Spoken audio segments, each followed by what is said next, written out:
Bonjour à tous, aujourd'hui une nouvelle vidéo. Alors je vous ai laissé un petit moment sans en faire. Excusez-moi, hein, mais bon, il y avait plein de choses qui étaient prévues. Et j'étais retardé beaucoup avec l'école et tout ça. Bref, aujourd'hui je commence ma saison de bois 2020-2021 qui risque d'être un petit peu compliquée comme celle de l'année dernière à cause du confinement. Enfin, tout le contexte sanitaire me dérange pas mal quand même. Moi me dérange, mais dérange aussi beaucoup d'autres personnes dans d'autres secteurs. Du coup aujourd'hui je vais sur une autre parcelle, pas la même que l'année dernière. Je vais attaquer par une parcelle qui se trouve à 5 km de chez moi, dans un parc de bovins. Et donc c'est pas grand chose à faire, j'ai juste une tête de chêne à faire, c'est pas grand chose. Et du coup là je me dirige vers la parcelle, mais sinon le restant de mon bois je continuerai de le faire dans ma parcelle de frênes qui ont la Calarose. Voilà. Alors ça y est, j'ai préparé mon matériel. Donc bon, je prends pas grand chose, hein. Là-dedans j'ai des petites bouteilles d'huile de chêne, de mélange, le mètre, la clé à bougie, la tronçonneuse, la Eco j'ai pris aujourd'hui vu que j'ai pas du gros travail, du coup je vais prendre la machine moyenne, le casque, les gants. Et oui, bien sûr, j'ai oublié mon sac à dos, hein. Du coup je vais devoir me taper tout à la main.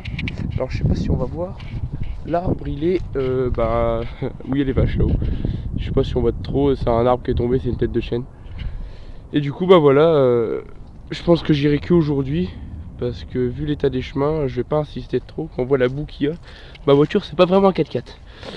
Du coup voilà, je vais prendre mon matériel et on se retrouve là-bas. Donc me voilà arrivé à l'arbre, voilà. On va voir, c'est une tête de chêne qui a cassé de là-haut. Je sais pas si on voit trop bien. Et du coup voilà, il y a un peu de bois à faire dedans quand même. Bon, il n'y a pas énorme, hein. Il y a quoi? C'est surtout du dégagement. Il y a quoi? Je sais même pas s'il y a 2 mètres là-dedans en tout. Il y a 1,5, 1,6 mètres à peu près. Du coup, c'est du chêne pédonculé, qui vient de cet arbre-là, qui fait un beau diamètre, qui doit faire à peu près 1 mètre de diamètre. Et du coup, ma voiture, elle est là-haut. J'ai pris le matériel. Et puis, on va attaquer tout ça tranquillement. C'est vraiment un début de saison très tranquille cette année, hein. Je vais pas me presser comme tous les ans. Du coup, je vais partir pour faire cette tête de chêne.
Bon, alors j'ai déjà un petit peu avancé. J'ai coupé cette grosse branche là. Bof. Là j'ai fait un petit tas là, un petit tas là-bas. Les branches je les mets à gauche. Puis je vais continuer. Alors ce que je fais, c'est que j'ai une baguette d'1 mètre. Et je coupe en fait, comme vous avez pu le voir avant. Je pars de la base et je monte petit à petit en fait. Et j'essaie de prendre un maximum de charbonnettes quand même. Parce que souvent quand on fait du bois, on garde le gros et on prend pas forcément le petit. Dans les frênes, on a très peu de petites branches qui sont exploitables. C'est souvent des branches mortes. Et du coup, on a que du gros quartier en fait. Et là, du coup, vu que j'ai un chêne, j'ai l'occasion d'avoir un peu de branches. Comme par exemple là, de cette dimension là, ou même encore plus petit. des dimensions ouais, genre comme ça là, quasiment je peux même prendre. Ou comme ça, ouais, comme ça, c'est de la charbonnette comme ça, c'est bien. Parce que bah, c'est pratique d'avoir du petit et du gros quand on brûle quoi. Du coup là, j'ai un bel amas de branches à faire. Et les deux grosses au-dessus.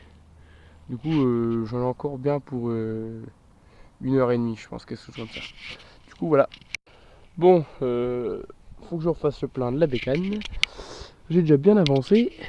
Il me reste encore ce trocher en bas, le haut. Et une fois que le bas sera dégagé, le haut, ça va aller tout seul à faire. Le tas de branches est derrière.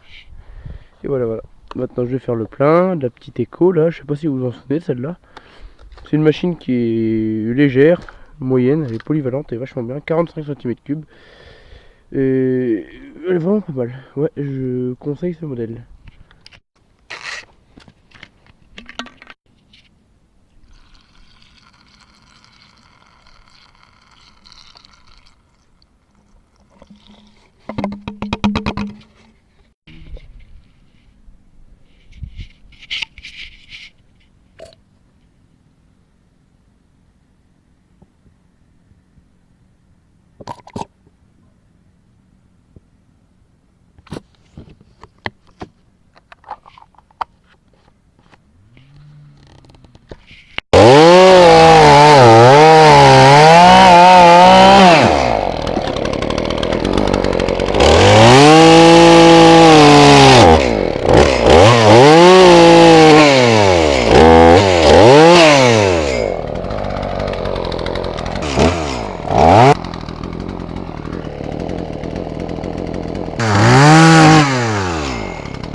Alors ce que je fais là, c'est que vu qu'il y en a plein de branches au sol, je coupe les grosses, je les mets de côté et après je les redébite une par une en fait. Enfin je débite les branches et puis je garde que les gros morceaux parce que les petites branches elles sont vraiment...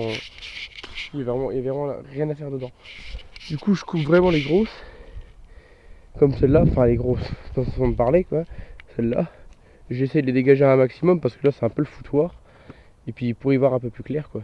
Et puis une fois que j'aurai fini de dégager un peu le bas, je m'attaquerai à celle-là. Mais ce qu'il faut faire vachement gaffe avec les têtes comme ça, les têtes d'arbres qui sont couchées, c'est la tension des branches. Ça faut faire super attention. Les raquettes, tout ça, bon là il n'y a pas de raquettes. Les raquettes c'est des branches qui vont être tendues en fait. Quand un arbre il va tomber, quand il va coucher d'autres arbres. C'est des petits noisetiers, des petites tiges comme ça, qui vont être courbés comme ça. Et dès que la tronçonneuse va être posée dessus, ping, ça va repartir d'un coup. Là, il faut vraiment faire gaffe. Bon, ici, il n'y en a pas, mais ici, c'est la tension des branches qu'il faut faire attention. Par exemple, ici, la tension sur la branche là, elle va se trouver en bas. Par exemple, vu que le poids va vers là-haut, quand on va couper, plus on va couper là, l'arbre va tomber et il aura tendance sûrement à se déchirer là. Alors ce que je fais moi, c'est que je coupe un petit peu en bas comme tout le monde. Faut couper un peu en bas, comme ça ça se déchirera pas et on termine par le haut. Et après ça fera une belle coupe franche. Et bon voilà un exemple de tension qu'il pourrait y avoir pour ces arbres là, enfin pour ce type de branche. Mais sinon il y a les branches qui ont les tensions par en dessous. Alors là bon, il y en a mais ouais par exemple celle-là. Ouais celle-là, il y a beaucoup de poids qui repose sur cette branche là. Bah en l'occurrence une grosse partie de la tête. Ça veut dire que là la tension, ça va appuyer, la tension elle va être vers le haut. Si j'appuie, là on le sent plus que on le sent que le bois ne bouge pas, hein. Ça veut dire qu'il y a vraiment une bonne tension. Quand je vais poser ma tronçonneuse ici, hop, l'arbre va s'affaisser vu qu'il y aura une fente de craie et ça va coincer mon guide. Du coup ce qu'il faut faire lorsqu'il y a des tensions comme ça, la branche on va la couper par en dessous. Mais ça c'est vraiment avec l'expérience que ça vient. Moi encore des fois je me fais pas mal piéger.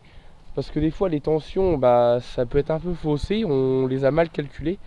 Et des fois ça va arriver qu'on coince un guide.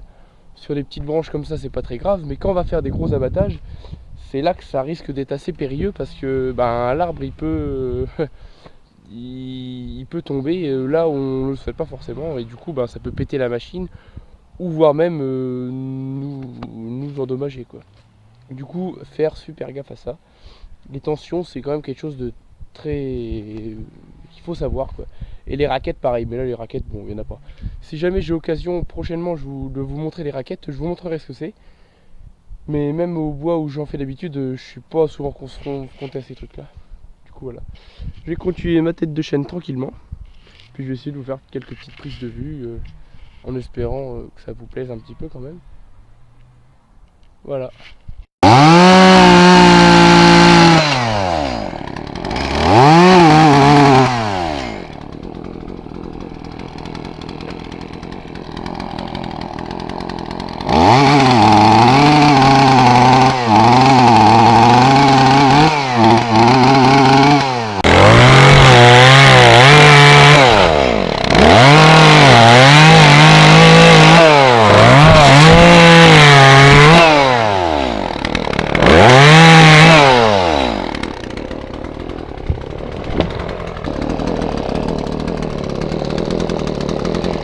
Bon, là je vais retourner à la voiture parce que j'ai plus le mélange. Du coup j'ai les bidons qui sont dans la voiture.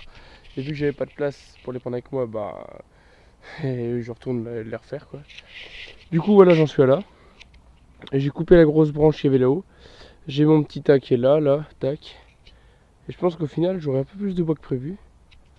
Je tournerai peut-être aux alentours des 2 stères peut-être, je sais pas.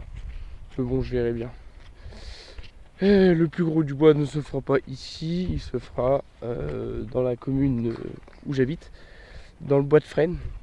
Et cette année, je me suis donné un objectif, c'est de faire une vingtaine de mètres. On va voir, en fonction du contexte sanitaire et tout le bazar, si j'arrive. Si j'arrive pas, tant pis, hein, je vais pas prendre non plus de risques pour arriver à cet objectif. Mais j'aimerais bien faire mes 20 mètres cette année. L'année dernière, j'en ai fait 12. 12 que j'ai gardé parce qu'il y en avait d'autres qui étaient pour une dame que je connais. Donc l'année dernière j'ai fait 12 pour moi. Et cette année objectif c'est d'en faire 20 pour moi. Et pour une dame peut-être 5 je crois. Je trouve ça 5 ou 7, je sais plus. Donc en tout ça me ferait 27 stères.